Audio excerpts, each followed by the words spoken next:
was when curiosity about Gatsby was at its highest that the lights in his house failed to go on one Saturday night, and, as obscurely as it had begun, his career as Trimalchio was over. Only gradually did I become aware that the automobiles which turned expectantly into his drive stayed for just a minute and then drove sulkily away. Wondering if he were sick, I went over to find out. An unfamiliar butler with a villainous face squinted at me suspiciously from the door. "Is Mr. Gatsby sick?" "Nope." After a pause he added, "Sir," in a dilatory, grudging way. I hadn't seen him around and I was rather worried. "Tell him Mr. Caraway came over." "Who?" he demanded rudely. Caraway, all right, I'll tell him." Abruptly he slammed the door. My Finn informed me that Gatsby had dismissed every servant in his house a week ago and replaced them with half a dozen others, who never went into West Egg Village to be bribed by the tradesmen, but ordered moderate supplies over the telephone. The grocery boy reported that the kitchen looked like a pigsty, and the general opinion in the village was that the new people weren't servants at all. Next day Gatsby called me on the phone. "Going away?" I inquired. "No, old sport. I hear you fired all your servants." I wanted somebody who wouldn't gossip. "Daisy comes over quite often, in the afternoons." So the whole caravansary had fallen in like a card house at the disapproval in her eyes. "There are some people Wolfsham wanted to do something for. They're all brothers and sisters. They used to run a small hotel." "I see." He was calling up at Daisy's request. Would I come to lunch at her house tomorrow? Miss Baker would be there. Half an hour later Daisy herself telephoned and seemed relieved to find that I was coming. Something was up. And yet I couldn't believe that they would choose this occasion for a scene, especially for the rather harrowing scene that Gatsby had outlined in the garden. The next day was broiling, almost the last, certainly the warmest, of the summer. As my train emerged from the tunnel into sunlight, only the hot whistles of the National Biscuit Company broke the simmering hush at noon. The straw seats of the car hovered on the edge of combustion. The woman next to me perspired delicately for a while into her white shirtwaist, and then, as her newspaper dampened under her fingers, lapsed despairingly into deep heat with a desolate cry. Her pocketbook slapped to the floor. "Oh my," she gasped. I picked it up with a weary bend and handed it back to her, holding it at arm's length and by the extreme tip of the corners to indicate that I had no designs upon it. But everyone nearby, including the woman, suspected me just the same. "Hot," said the conductor to familiar faces. "Some weather, hot, hot, hot. Is it hot enough for you? Is it hot, is it?" My commutation ticket came back to me with a dark stain from his hand. That anyone should care in this heat, whose flushed lips he kissed, whose head made damp the pajama pocket over his heart. Through the hall of the Buchanan's house blew a faint wind, carrying the sound of the telephone bell out to Gatsby and me as we waited at the door. "The master's body?" roared the butler into the mouthpiece. "I'm sorry, madam, but we can't furnish it. It's far too hot to touch this noon." What he really said was, "Yes, yes, I'll see." He set down the receiver and came toward us, glistening slightly, to take our stiff straw hats. "Madam expects you in the salon," he cried, needlessly indicating the direction. In this heat every extra gesture was an affront to the common store of life. The room, shadowed well with awnings, was dark and cool. Daisy and Jordan lay upon an enormous couch like silver idols weighing down their own white dresses against the singing breeze of the fans. "We can't move," they said together. Jordan's fingers, powdered white over their tan, rested for a moment in mine. "And Mr. Thomas Buchanan, the athlete?" I inquired. Simultaneously I heard his voice, gruff, muffled, husky, at the hall telephone. Gatsby stood in the center of the crimson carpet and gazed around with fascinated eyes. Daisy watched him and laughed, her sweet, exciting laugh. A tiny gust of powder rose from her bosom into the air. "The rumor is," whispered Jordan, "that's Tom's girl on the telephone."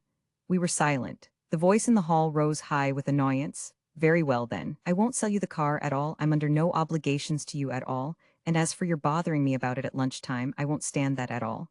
Holding down the receiver, said Daisy cynically. "No, he's not," I assured her. "It's a bona fide deal. I happen to know about it." Tom flung open the door, blocked out its space for a moment with his thick body, and hurried into the room. "Mr. Gatsby?" He put out his broad, flat hand with well-concealed dislike.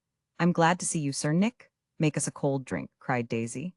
As he left the room again, she got up and went over to Gatsby and pulled his face down, kissing him on the mouth. "You know I love you," she murmured.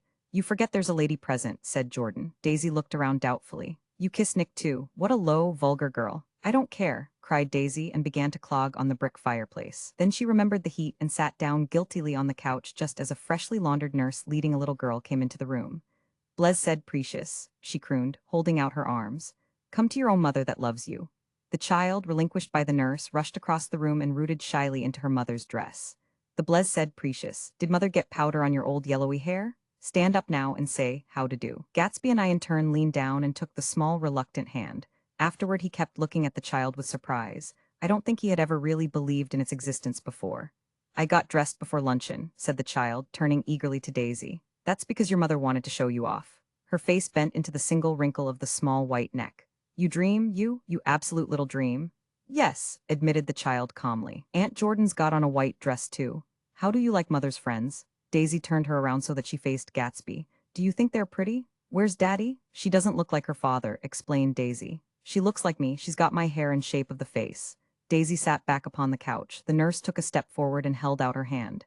Come, Pammy. Goodbye, sweetheart. With a reluctant backward glance, the well-disciplined child held to her nurse's hand and was pulled out the door, just as Tom came back, preceding 4 gin rickeys that clicked full of ice. Gatsby took up his drink. They certainly look cool, he said with visible tension. We drank in long, greedy swallows. I read somewhere that the sun's getting hotter every year, said Tom genially. It seems that pretty soon the Earth's going to fall into the sun, or wait a minute, it's just the opposite. The sun's getting colder every year. Come outside, he suggested to Gatsby. I'd like you to have a look at the place. I went with them out to the veranda. On the green sound, stagnant in the heat, one small sail crawled slowly toward the fresher sea. Gatsby's eyes followed it momentarily. He raised his hand and pointed across the bay.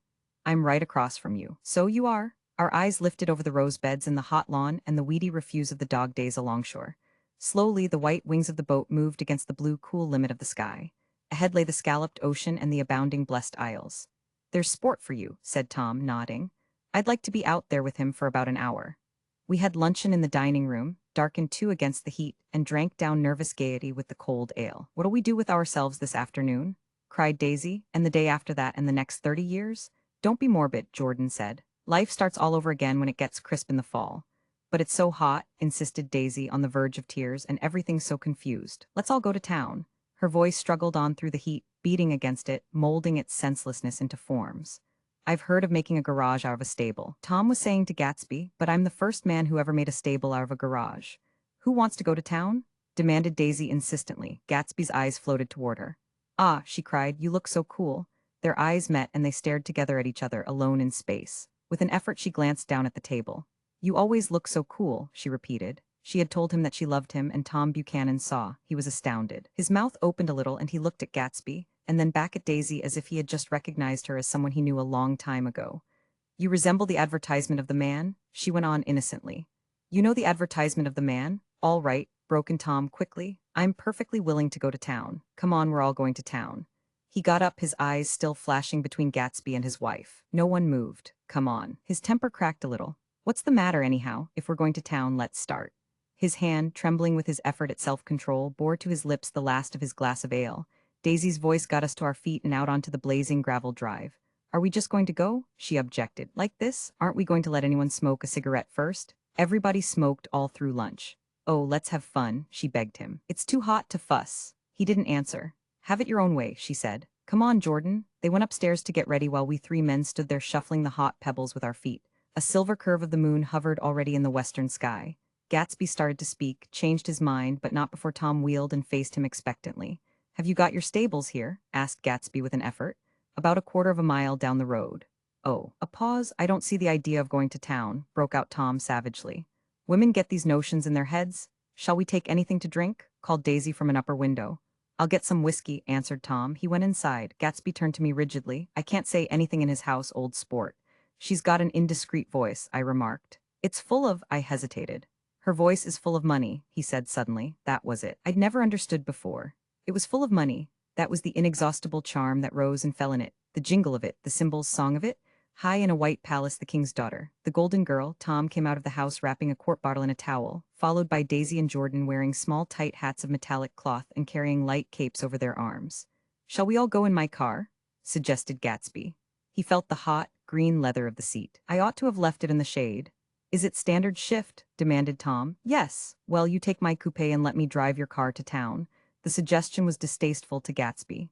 I don't think there's much gas, he objected. Plenty of gas, said Tom boisterously. He looked at the gauge. And if it runs out, I can stop at a drugstore. You can buy anything at a drugstore nowadays. A pause followed this apparently pointless remark. Daisy looked at Tom frowning, and an indefinable expression, at once definitely unfamiliar and vaguely recognizable, as if I had only heard it described in words, passed over Gatsby's face. Come on, Daisy, said Tom, pressing her with his hand toward Gatsby's car. I'll take you in this circus wagon. He opened the door, but she moved out from the circle of his arm. You take Nick and Jordan, we'll follow you in the coupe. She walked close to Gatsby, touching his coat with her hand. Jordan and Tom and I got into the front seat of Gatsby's car. Tom pushed the unfamiliar gears tentatively, and we shot off into the oppressive heat, leaving them out of sight behind. Did you see that? Demanded Tom. See what? He looked at me keenly, realizing that Jordan and I must have known all along. You think I'm pretty dumb, don't you? He suggested. Perhaps I am, but I have almost a second sight sometimes. That tells me what to do. Maybe you don't believe that, but science, he paused. The immediate contingency overtook him, pulled him back from the edge of theoretical abyss. I've made a small investigation of this fellow, he continued. I could have gone deeper if I'd known. Do you mean you've been to a medium? Inquired Jordan humorously. What? Confused, he stared at us as we laughed. A medium? About Gatsby. About Gatsby? No, I haven't. I said I'd been making a small investigation of his past. And you found he was an Oxford man, said Jordan helpfully. An Oxford man? He was incredulous. Like hell he is, he wears a pink suit.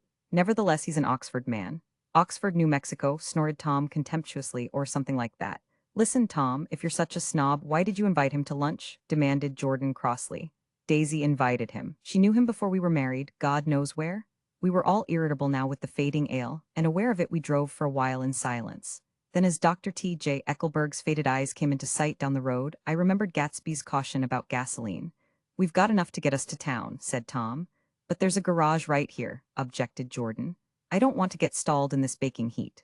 Tom threw on both brakes impatiently, and we slid to an abrupt dusty stop under Wilson's sign. After a moment the proprietor emerged from the interior of his establishment and gazed hollow-eyed at the car. Let's have some gas, cried Tom roughly. What do you think we stopped for to admire the view? I'm sick, said Wilson without moving. Been sick all day. What's the matter? I'm all run down. Well, shall I help myself? Tom demanded. You sounded well enough on the phone. With an effort, Wilson left the shade in support of the doorway and, breathing hard, unscrewed the cap of the tank. In the sunlight, his face was green. I didn't mean to interrupt your lunch, he said, but I need money pretty bad, and I was wondering what you were going to do with your old car. How do you like this one? Inquired Tom. I bought it last week. It's a nice yellow one, said Wilson as he strained at the handle. Like to buy it? Big chance. Wilson smiled faintly. No, but I could make some money on the other. What do you want money for all of a sudden? I've been here too long. I want to get away. My wife and I want to go west. Your wife does, exclaimed Tom, startled. She's been talking about it for 10 years. He rested for a moment against the pump, shading his eyes. And now she's going whether she wants to or not. I'm going to get her away. The coupe flashed by us with a flurry of dust and the flash of a waving hand. What do I owe you? Demanded Tom harshly. I just got wised up to something funny the last 2 days, remarked Wilson. That's why I want to get away. That's why I've been bothering you about the car. What do I owe you? $20. The relentless beating heat was beginning to confuse me, and I had a bad moment there before I realized that so far his suspicions hadn't alighted on Tom. He had discovered that Myrtle had some sort of life apart from him in another world, and the shock had made him physically sick. I stared at him, and then at Tom, who had made a parallel discovery less than an hour before. And it occurred to me that there was no difference between men, in intelligence or race, so profound as the difference between the sick and the well. Wilson was so sick that he looked guilty, unforgivably guilty, as if he had just got some poor girl with child. I'll let you have that car, said Tom. I'll send it over tomorrow afternoon.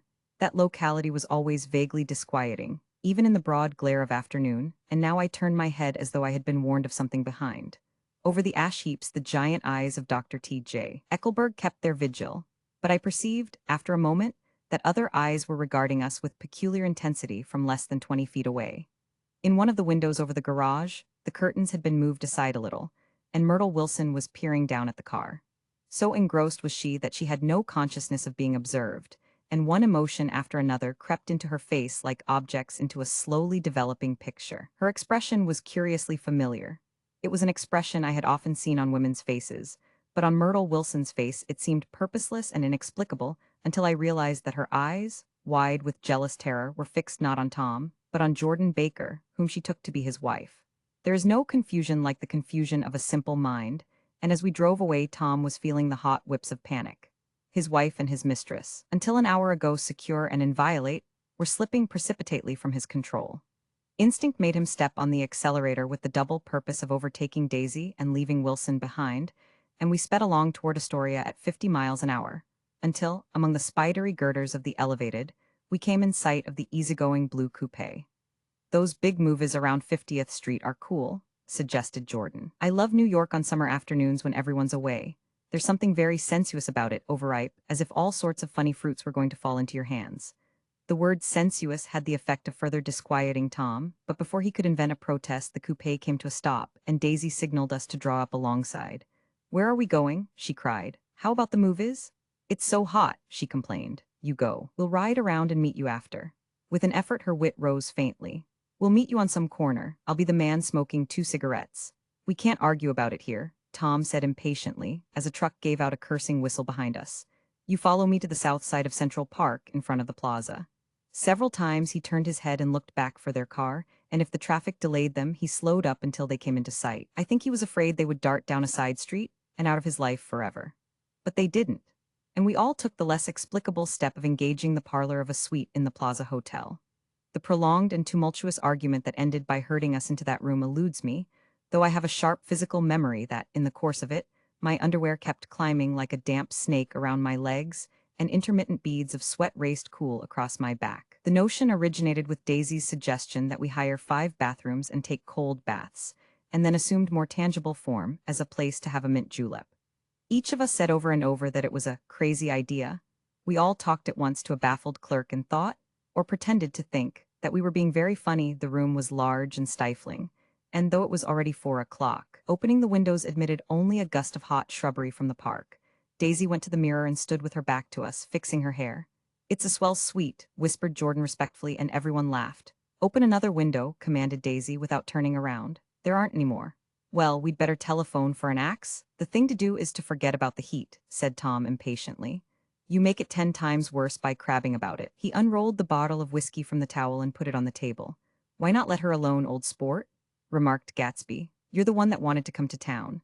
There was a moment of silence. The telephone book slipped from its nail and splashed to the floor, whereupon Jordan whispered, "Excuse me," but this time no one laughed. "I'll pick it up," I offered. "I've got it." Gatsby examined the parted string, muttered "hum" in an interested way, and tossed the book on a chair. "That's a great expression of yours, isn't it?" said Tom sharply. "What is all this old sport business? Where'd you pick that up?" "Now see here, Tom," said Daisy, turning around from the mirror. "If you're going to make personal remarks, I won't stay here a minute. Call up and order some ice for the mint julep." As Tom took up the receiver, the compressed heat exploded into sound, and we were listening to the portentous chords of Mendelssohn's Wedding March from the ballroom below. "Imagine marrying anybody in this heat," cried Jordan dismally. "Still, I was married in the middle of June," Daisy remembered. "Louisville in June, somebody fainted. Who was it fainted, Tom?" "Biloxi," he answered shortly. "A man named Biloxi, Blocks Biloxi, and he made boxes, that's a fact, and he was from Biloxi, Tennessee. They carried him into my house," appended Jordan, "because we lived just 2 doors from the church, and he stayed 3 weeks until Daddy told him he had to get out. The day after he left, Daddy died." After a moment she added, as if she might have sounded irreverent, "There wasn't any connection." "I used to know a Bill Biloxi from Memphis," I remarked. "That was his cousin. I knew his whole family history before he left. He gave me an aluminium putter that I use today."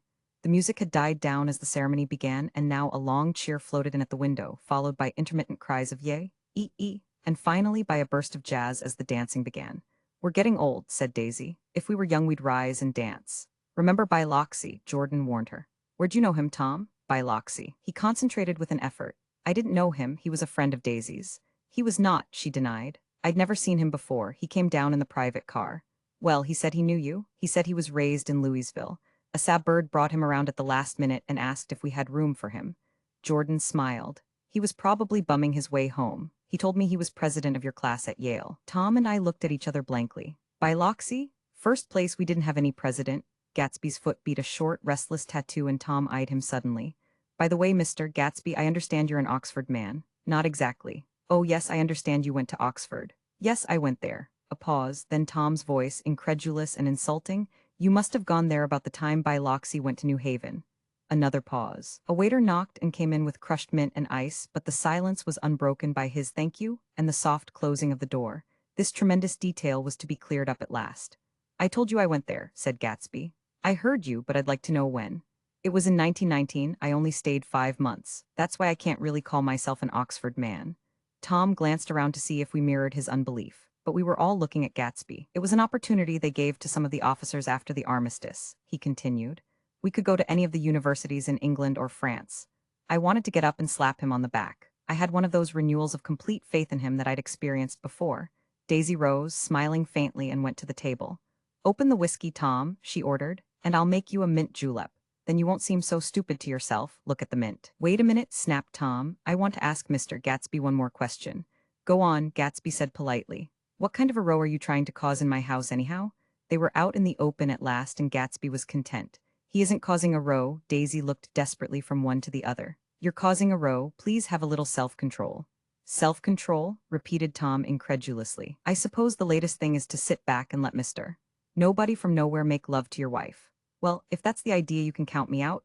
Nowadays people begin by sneering at family life and family institutions, and next they'll throw everything overboard and have intermarriage between black and white. Flushed with his impassioned gibberish, he saw himself standing alone on the last barrier of civilization. We're all white here, murmured Jordan. I know I'm not very popular. I don't give big parties. I suppose you've got to make your house into a pigsty in order to have any friends in the modern world. Angry as I was, as we all were, I was tempted to laugh whenever he opened his mouth. The transition from libertine to prig was so complete. I've got something to tell you, old sport, began Gatsby, but Daisy guessed at his intention. Please don't, she interrupted helplessly. Please, let's all go home. Why don't we all go home?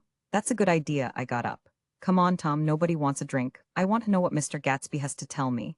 Your wife doesn't love you, said Gatsby. She's never loved you, she loves me. You must be crazy, exclaimed Tom automatically. Gatsby sprang to his feet, vivid with excitement. She never loved you, do you hear? He cried. She only married you because I was poor and she was tired of waiting for me. It was a terrible mistake, but in her heart she never loved anyone except me. At this point Jordan and I tried to go, but Tom and Gatsby insisted with competitive firmness that we remain, as though neither of them had anything to conceal, and it would be a privilege to partake vicariously of their emotions. Sit down, Daisy. Tom's voice groped unsuccessfully for the paternal note. What's been going on? I want to hear all about it. I told you what's been going on, said Gatsby, going on for 5 years and you didn't know. Tom turned to Daisy sharply. You've been seeing this fellow for 5 years? Not seeing, said Gatsby. No, we couldn't meet, but both of us loved each other all that time, old sport, and you didn't know. I used to laugh sometimes, but there was no laughter in his eyes, to think that you didn't know. Oh, that's all. Tom tapped his thick fingers together like a clergyman and leaned back in his chair. You're crazy, he exploded. I can't speak about what happened 5 years ago because I didn't know Daisy then, and I'll be damned if I see how you got within a mile of her unless you brought the groceries to the back door. But all the rest of that's a goddamned lie. Daisy loved me when she married me and she loves me now.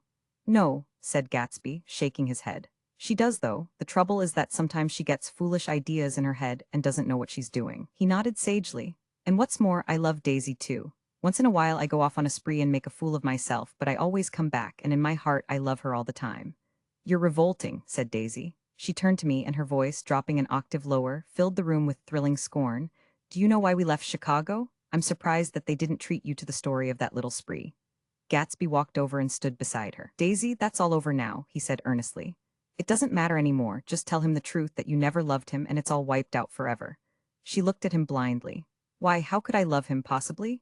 You never loved him. She hesitated. Her eyes fell on Jordan and me with a sort of appeal, as though she realized at last what she was doing, and as though she had never, all along, intended doing anything at all. But it was done now. It was too late. I never loved him, she said with perceptible reluctance. Not at Capulani? Demanded Tom suddenly. No. From the ballroom beneath, muffled and suffocating chords were drifting up on hot waves of air. Not that day I carried you down from the punch bowl to keep your shoes dry? There was a husky tenderness in his tone. Daisy? Please don't. Her voice was cold, but the rancor was gone from it. She looked at Gatsby. There, Jay, she said, but her hand as she tried to light a cigarette was trembling. Suddenly she threw the cigarette and the burning match on the carpet. Oh, you want too much? She cried to Gatsby. I love you now, isn't that enough? I can't help what's past. She began to sob helplessly. I did love him once, but I loved you too. Gatsby's eyes opened and closed. You loved me too, he repeated. Even that's a lie, said Tom savagely. She didn't know you were alive. Why, there's things between Daisy and me that you'll never know, things that neither of us can ever forget. The words seemed to bite physically into Gatsby. I want to speak to Daisy alone, he insisted. She's all excited now. Even alone I can't say I never loved Tom, she admitted in a pitiful voice. It wouldn't be true. Of course it wouldn't, agreed Tom. She turned to her husband. As if it mattered to you, she said. Of course it matters. I'm going to take better care of you from now on.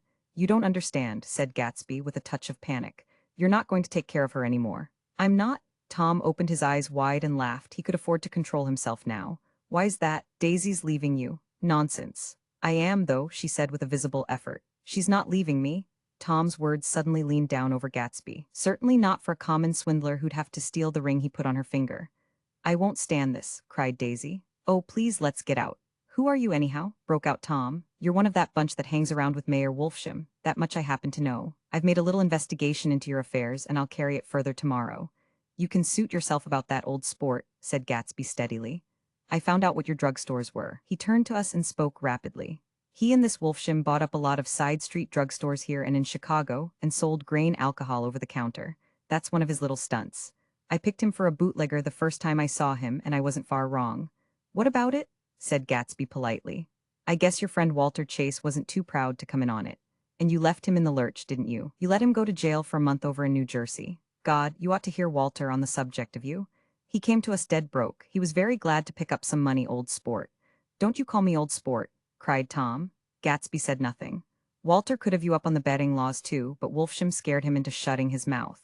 That unfamiliar yet recognizable look was back again in Gatsby's face. That drugstore business was just small change, continued Tom slowly.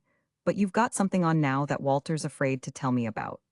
I glanced at Daisy, who was staring terrified between Gatsby and her husband, and at Jordan, who had begun to balance an invisible but absorbing object on the tip of her chin. Then I turned back to Gatsby, and was startled at his expression. He looked, and this is said in all contempt for the babbled slander of his garden, as if he had killed a man. For a moment the set of his face could be described in just that fantastic way. It passed, and he began to talk excitedly to Daisy, denying everything, defending his name against accusations that had not been made. But with every word she was drawing further and further into herself, so he gave that up, and only the dead dream fought on as the afternoon slipped away, trying to touch what was no longer tangible, struggling unhappily, undespairingly toward that lost voice across the room. The voice begged again to go. Please, Tom, I can't stand this anymore. Her frightened eyes told that whatever intentions, whatever courage she had had were definitely gone. You two start on home, Daisy, said Tom. In Mr. Gatsby's car. She looked at Tom, alarmed now, but he insisted with magnanimous scorn. Go on, he won't annoy you. I think he realizes that his presumptuous little flirtation is over. They were gone without a word, snapped out, made accidental, isolated like ghosts, even from our pity. After a moment, Tom got up and began wrapping the unopened bottle of whiskey in the towel. Want any of this stuff, Jordan? Nick? I didn't answer. Nick, he asked again. What? Want any? No, I just remembered that today's my birthday. I was 30. Before me stretched the portentous, menacing road of a new decade. It was 7 o'clock when we got into the coupe with him and started for Long Island. Tom talked incessantly, exulting and laughing, but his voice was as remote from Jordan and me as the foreign clamor on the sidewalk or the tumult of the elevated overhead. Human sympathy has its limits, and we were content to let all their tragic arguments fade with the city lights behind. 30, the promise of a decade of loneliness, a thinning list of single men to know, a thinning briefcase of enthusiasm, thinning hair. But there was Jordan beside me, who, unlike Daisy, was too wise ever to carry well-forgotten dreams from age to age. As we passed over the dark bridge, her wan face fell lazily against my coat's shoulder, and the formidable stroke of 30 died away with the reassuring pressure of her hand. So we drove on toward death through the cooling twilight. The young Greek, Michaelis, who ran the coffee joint beside the ash heaps, was the principal witness at the inquest. He had slept through the heat until after 5, when he strolled over to the garage and found George Wilson sick in his office. Really sick, pale as his own pale hair and shaking all over. Michaelis advised him to go to bed, but Wilson refused, saying that he'd miss a lot of business if he did. While his neighbor was trying to persuade him, a violent racket broke out overhead. I've got my wife locked in up there, explained Wilson calmly. She's going to stay there till the day after tomorrow, and then we're going to move away. Michaelis was astonished. They had been neighbors for 4 years, and Wilson had never seemed faintly capable of such a statement. Generally, he was one of these worn-out men, when he wasn't working, sat on a chair in the doorway and stared at the people and the cars that passed along the road. When anyone spoke to him, he invariably laughed in an agreeable, colorless way. He was his wife's man and not his own. So naturally Michaelis tried to find out what had happened, but Wilson wouldn't say a word.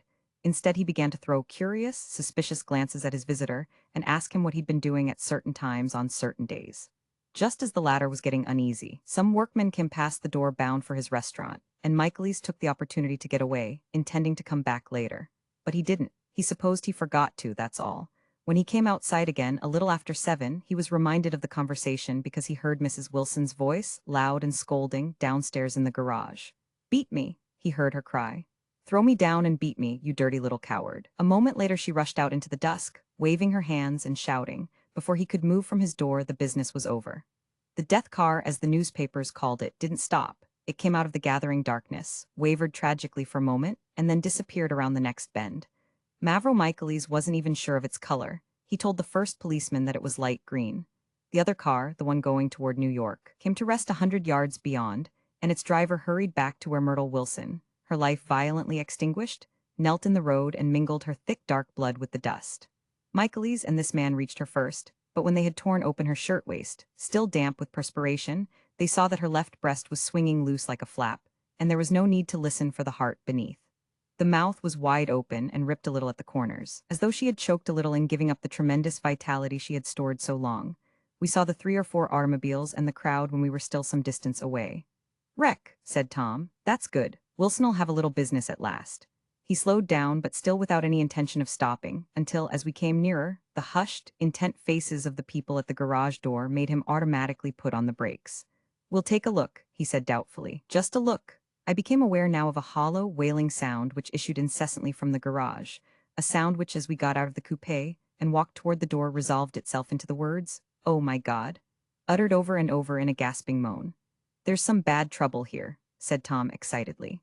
He reached up on tiptoes and peered over a circle of heads into the garage, which was lit only by a yellow light in a swinging metal basket overhead. Then he made a harsh sound in his throat, and with a violent thrusting movement of his powerful arms pushed his way through. The circle closed up again with a running murmur of expostulation. It was a minute before I could see anything at all. The new arrivals deranged the line, and Jordan and I were pushed suddenly inside. Myrtle Wilson's body, wrapped in a blanket, and then in another blanket, as though she suffered from a chill in the hot night, lay on a work table by the wall, and Tom, with his back to us, was bending over it, motionless. Next to him stood a motorcycle policeman taking down names with much sweat and correction in a little book.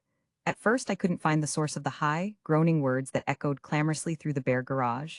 Then I saw Wilson standing on the raised threshold of his office, swaying back and forth and holding to the doorpost with both hands. Some man was talking to him in a low voice and attempting, from time to time, to lay a hand on his shoulder, but Wilson neither heard nor saw. His eyes would drop slowly from the swinging light to the laden table by the wall, and then jerk back to the light again, and he gave out incessantly his high, horrible call. "Oh my God, oh my God, oh God, oh my God." Presently Tom lifted his head with a jerk, and after staring around the garage with glazed eyes, addressed a mumbled, incoherent remark to the policeman. "Emma V," the policeman was saying. "Oh, no, R," corrected the man. "Emma V R O." "Listen to me," muttered Tom fiercely. "R," said the policeman. "Oh, G, G." He looked up as Tom's broad hand fell sharply on his shoulder. "What you want, fella? What happened? That's what I want to know." "Auto hit her, instantly killed." "Instantly killed," repeated Tom, staring. "She ran out in a road. Son of a bitch didn't even stop his car." "There was 2 cars," said Michaelis. "One common, one going see?" "Going where?" asked the policeman keenly. "One going each way. Well, his hand rose toward the blankets but stopped halfway and fell to his side. She ran out there and the one common from New York knocked right into her going 30 or 40 miles an hour." "What's the name of this place here?" demanded the officer.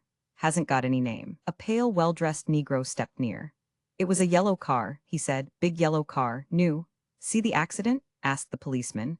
"No, but the car passed me down the road, going faster'n 40, going 50, 60. Come here and let's have your name. Look out now, I want to get his name." Some words of this conversation must have reached Wilson, swaying in the office door, for suddenly a new theme found voice among his grasping cries.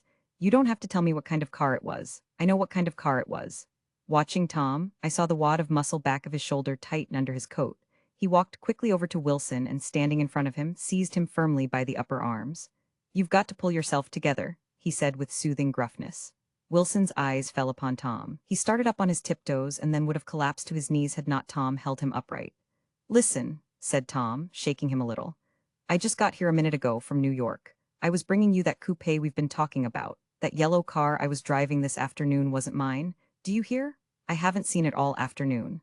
Only the Negro and I were near enough to hear what he said, but the policeman caught something in the tone and looked over with truculent eyes. "What's all that?" he demanded. "I'm a friend of his."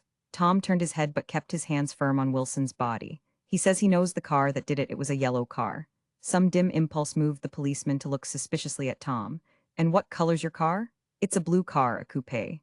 "We've come straight from New York," I said. Someone who had been driving a little behind us confirmed this, and the policeman turned away. "Now, if you'll let me have that name again, correct?" Picking up Wilson like a doll, Tom carried him into the office, set him down in a chair, and came back. If somebody'll come here and sit with him, he snapped authoritatively. He watched while the two men standing closest glanced at each other and went unwillingly into the room. Then Tom shut the door on them and came down the single step, his eyes avoiding the table.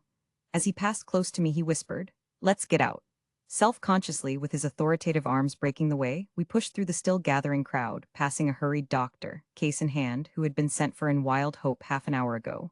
Tom drove slowly until we were beyond the bend, then his foot came down hard, and the coupe raced along through the night. In a little while I heard a low husky sob and saw that the tears were overflowing down his face.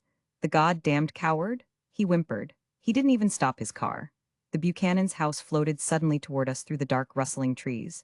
Tom stopped beside the porch and looked up at the second floor, where two windows bloomed with light among the vines. "Daisy's home," he said. As we got out of the car, he glanced at me and frowned slightly. "I ought to have dropped you in West Egg, Nick. There's nothing we can do tonight." A change had come over him, and he spoke gravely and with decision. As we walked across the moonlight gravel to the porch, he disposed of the situation in a few brisk phrases. "I'll telephone for a taxi to take you home, and while you're waiting, you and Jordan better go in the kitchen and have them get you some supper if you want any." He opened the door. "Come in." "No, thanks, but I'd be glad if you'd order me the taxi. I'll wait outside." Jordan put her hand on my arm. "Won't you come in, Nick?" "No, thanks. I was feeling a little sick and I wanted to be alone," but Jordan lingered for a moment more. "It's only 9:30, she said. I'd be damned if I'd go in. I'd had enough of all of them for one day, and suddenly that included Jordan too. She must have seen something of this in my expression, for she turned abruptly away and ran up the porch steps into the house. I sat down for a few minutes with my head in my hands, until I heard the phone taken up inside, and the butler's voice calling a taxi. Then I walked slowly down the drive away from the house, intending to wait by the gate. I hadn't gone 20 yards when I heard my name, and Gatsby stepped from between two bushes into the path. I must have felt pretty weird by that time, because I could think of nothing except the luminosity of his pink suit under the moon. "What are you doing?" I inquired. "Just standing here, old sport." Somehow that seemed a despicable occupation. For all I knew he was going to rob the house in a moment, I wouldn't have been surprised to see sinister faces, the faces of Wolfsham's people, behind him in the dark shrubbery. "Did you see any trouble on the road?" he asked after a minute. "Yes." He hesitated. "Was she killed?" "Yes." "I thought so." I told Daisy I thought so. It's better that the shock should all come at once. She stood it pretty well. He spoke as if Daisy's reaction was the only thing that mattered. "I got to West Egg by a side road," he went on, "and left the car in my garage. I don't think anybody saw us, but of course I can't be sure." I disliked him so much by this time that I didn't find it necessary to tell him he was wrong. "Who was the woman?" he inquired. "Her name was Wilson. Her husband owns the garage. How the devil did it happen?" "Well, I tried to swing the wheel," he broke off, and suddenly I guessed at the truth. "Was Daisy driving?" "Yes," he said after a moment, "but of course I'll say I was. You see, when we left New York she was very nervous and she thought it would steady her to drive, and this woman rushed out at us just as we were passing a car coming the other way. It all happened in a minute, but it seemed to me that she wanted to speak to us, thought we were somebody she knew. Well, first Daisy turned away from the woman toward the other car, and then she lost her nerve and turned back. The second my hand reached the wheel I felt the shock. It must have killed her instantly." "It ripped her open?" "Don't tell me, old sport." He winced. "Anyhow, Daisy stepped on it. I tried to make her stop, but she couldn't, so I pulled on the emergency brake. Then she fell over into my lap and I drove on." "She'll be all right tomorrow," he said presently. "I'm just going to wait here and see if he tries to bother her about that unpleasantness this afternoon. She's locked herself into her room, and if he tries any brutality, she's going to turn the light out and on again." "He won't touch her," I said. "He's not thinking about her." "I don't trust him, old sport." "How long are you going to wait?" "All night, if necessary, anyhow, till they all go to bed." A new point of view occurred to me. Suppose Tom found out that Daisy had been driving. He might think he saw a connection in it. He might think anything. I looked at the house. There were 2 or 3 bright windows downstairs and the pink glow from Daisy's room on the ground floor. "You wait here," I said. "I'll see if there's any sign of a commotion." I walked back along the border of the lawn, traversed the gravel softly, and tiptoed up the veranda steps. The drawing room curtains were open, and I saw that the room was empty. Crossing the porch where we had dined that June night 3 months before, I came to a small rectangle of light which I guessed was the pantry window. The blind was drawn, but I found a rift at the sill. Daisy and Tom were sitting opposite each other at the kitchen table, with a plate of cold fried chicken between them and 2 bottles of ale. He was talking intently across the table at her, and in his earnestness his hand had fallen upon and covered her own. Once in a while she looked up at him and nodded in agreement. They weren't happy, and neither of them had touched the chicken or the ale, and yet they weren't unhappy either. There was an unmistakable air of natural intimacy about the picture, and anybody would have said that they were conspiring together. As I tiptoed from the porch, I heard my taxi feeling its way along the dark road toward the house. Gatsby was waiting where I had left him in the drive. "Is it all quiet up there?" he asked anxiously. "Yes, it's all quiet." I hesitated. "You'd better come home and get some sleep." He shook his head. "I want to wait here till Daisy goes to bed." "Good night, old sport." He put his hands in his coat pockets and turned back eagerly to his scrutiny of the house, as though my presence marred the sacredness of the vigil. So I walked away and left him standing there in the moonlight, watching over nothing.